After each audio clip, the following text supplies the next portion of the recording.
সাকিবের হ্যাটট্রিক প্রকাশের পরই ব্যাপক সাড়া ফেলে দিয়েছে ঈদুল আজহায় মুক্তিপ্রাপ্ত তুফান ছবির উড়াধুরা গান। ইউটিউবে দেশের ট্রেন্ডিং তো বটেই, গ্লোবাল ট্রেন্ডিংয়েও জায়গা করে নিয়েছে এটি। এবার প্রীতম হাসান ও দেবশ্রী অন্তরায় গাওয়া এই গান আরও বড় এক মাইল ফলক স্পর্শ করেছে। সেই সঙ্গে সুপারস্টার শাকিব খান করেছেন হ্যাটট্রিক।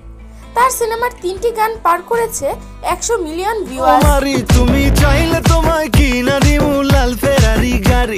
ইউটিউবে চরকির চ্যানেলে 2 মাসে লাগে উড়াধুরা গানের ভিউ ছাড়িয়ে গিয়েছে 100 মিলিয়ন বা 10 কোটি, যা গতকাল পর্যন্ত ছিল 106 মিলিয়নের ঘরে।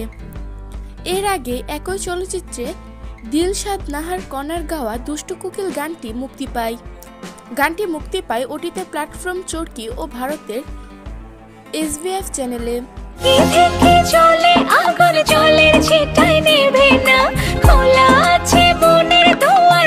দুই চ্যানেল মিলিয়ে মাত্র 23 দিনে এটি 10 কোটি ভিউ পার করেছিল।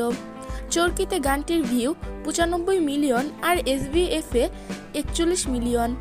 তবে শাকিব অভিনীত সিনেমার গানের মধ্যে সবচেয়ে বেশি সাড়া ফেলেছে তার দিল দিল দিল গানটি।